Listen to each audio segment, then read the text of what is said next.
안녕하세요. 법무부인 강남에서 집합건물 분쟁 사건들을 하고 있는 이현재 변호사입니다. 분양이 성공적으로 이루어지지 못해서 미분양 물건이 많이 나온 건물의 경우에는 시행사가 과반수 호실을 소유하고 있는 경우가 꽤 있습니다. 이 경우 시행사는 구분 소유자들이 관리단을 구성하는 것에 비협조적일 때가 꽤 많습니다. 이렇게 되면 구분 소유자들은 관리인을 선임해서 관리단을 구성하는 게 매우 어려워지는데요. 관리인 선임을 위해서는 구분 소유자의 과반수 및 의결권 면적의 과반수 찬성이 필요한데 그 의결권 면적의 과반수를 시행사가 갖고 있기 때문입니다. 그리고 시행사가 과반수까지는 아니어도 40% 정도 과반수에 근접하는 다수 호실을 소유한 경우에도 이런 비슷한 종류의 어려움이 있을 수밖에 없습니다. 이런 상황에 대한 문의를 저희가 많이 받는데요. 이런 상황에서 어떻게 대응을 할지가 사실 굉장히 막막할 수밖에 없습니다.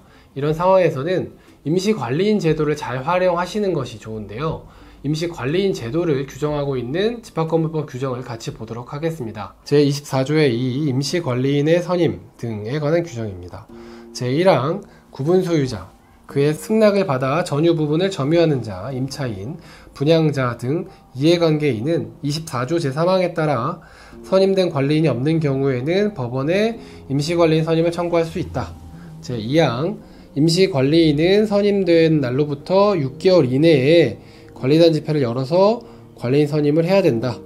제3항 임시관리인 임기는 선임된 날부터 관리인 선임될 때까지로 하되 같은 도 제2항에 따라서 규약으로 정한 임기를 초과할 수는 없다. 이렇게 규정하고 있습니다. 보신 것처럼 관리인이 선임되지 못한 상태에서 시행사나 관리업체에 의해서 주도적으로 건물관리가 이루어지는 상황 때문에 구분 소유자들이나 임차인들에게 피해가 생기는 경우가 매우 많았고, 이를 해결하기 위해서 관리인이 없는 경우에 법원에 청구를 해서 임시관리인을 선임할 수 있는 그런 제도가 마련된 것입니다. 그러면 누가 어떻게 임시관리인이 될 수 있는지 한번 보도록 하겠습니다. 법원 결정문을 하나 같이 보도록 할 텐데요.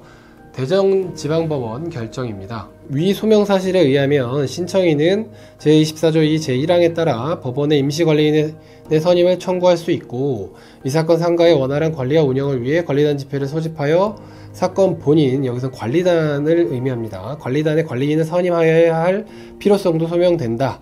여기에 이 사건 상가의 구분 소유자들 중 상당수가 구분 소유자가 신청인인데요. 신청인을 사건 본인, 관리단의 임시관리인으로 함에 동의하고 있고, 그래서 신청인을 관리단의 임시관리인으로 선임함이 상당하다.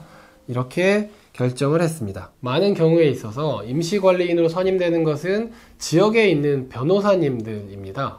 임시관리인 선임 결정을 하면서 법원은 지방변호사협회에 임시관리인으로 활동할 변호사를 추천을 해달라고 요청을 하고, 그 추천을 받아서 그 중에 한 명을 임시관리인으로 선임을 하게 되는데요. 그렇지만 방금 본 결정문에서 봤던 것처럼 임시관리인 선임 청구를 한 구분 소유자 그 당사자를 임시관리인으로 선임하는 결정도 종종 합니다. 결정문에서 설시한 것처럼 구분 소유자들 중 상당수가 해당 구분 소유자를 임시관리인으로 하는 것에 동의하고 있고, 그리고 이런 사정을 잘 입증을 하면 거기에 더해서 구분 소유자를 임시관리인으로 선임되더라도 어떤 갈등이나 분쟁이 생길 여지가 없다는 것까지 잘 재판부를 설득을 하게 되면 임시관리인 선임 청구를 한 그 당사자인 구분 소유자를 임시관리인으로 선임하는 결정이 나올 수가 있습니다. 그리고 설사 구분 소유자 중 1인이 임시관리인으로 선임되지 않고 지방변협에서 추천한 변호사가 임시관리인으로 선임된다고 하더라도 관리인이 없어서 시행사가 좌지우지하는 상황보다는 그래도 변호사님이 오셔서 중립적으로 그리고 객관적으로 건물 관리를 하는 것이 훨씬 더 유리할 수 있는 것입니다. 그래서 이렇게 시행사가 과반수 호실을 소유하고 있어서 관리단을 구성하는 것이 어려운 상황에서는 법원에 임시관리인 선임 신청을 하는 것을 고려해보는 것이 좋습니다. 이상으로 이번 영상에서는 임시관리인 선임 신청에 대해서 알아보았습니다. 감사합니다.